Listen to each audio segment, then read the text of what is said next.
Thank you. It's a pleasure to evaluate Naomi today. The objectives of speech 4, just so we can go over very quickly, for her speech, was to select the right words and sentence structure to communicate your ideas clearly, accurately, and vividly. Use rhetorical devices to enhance and emphasize ideas, and eliminate jargon and unnecessary words. Use correct grammar.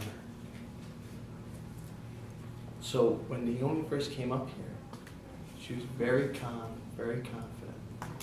I've watched a number of her speeches, and every time she's done a speech, it's progressively gotten better.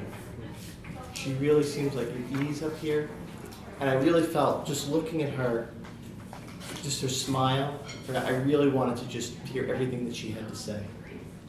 She was particularly descriptive in the beginning too, when she was talking about, kind of going to the park and all, and you really just were there with her the whole time she was describing that.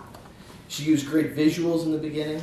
I mean, who would think of just putting up, looking at these drugs there, and then wrinkling the paper. To a certain degree, worked really, really well because she just didn't expect it at all. And she was kind of sending maybe some sort of symbolic message that maybe, this is garbage. This really isn't good. It really costs too much money, which I totally got that. I thought that was excellent. And also too, just her humor. You felt like she was using a lot of humor, kind of in relation to that. Just even, I don't know whether you planned on wrinkling up that paper, but it actually was good. Some areas to work on. So on one hand, I say be confident and calm, and you were, but then I almost felt like I saw two speeches, because once you started to talk about the natural remedies, you weren't as calm anymore. You kind of got a little less calm.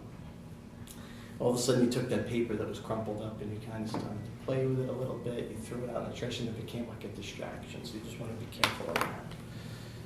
You also went to your notes a lot more at that point, and you were so good in terms of the beginning of the speech. You felt so good. It was like you could have just as easily talked about honey and apple cider vinegar and nettle leaf, and I guarantee you wouldn't have needed a note for sure, and you could have done it. I would hope that next time you just don't even bring your notes up. I'm saying that as a person who uses my notes every now and then. But I would say to you, I really felt like those natural remedies, I was like, in my mind, you didn't need a note for that stuff, and it would have been excellent. So overall, I would say your elocution was beautiful, your smile was beautiful, and a great fourth speech. Doug, thank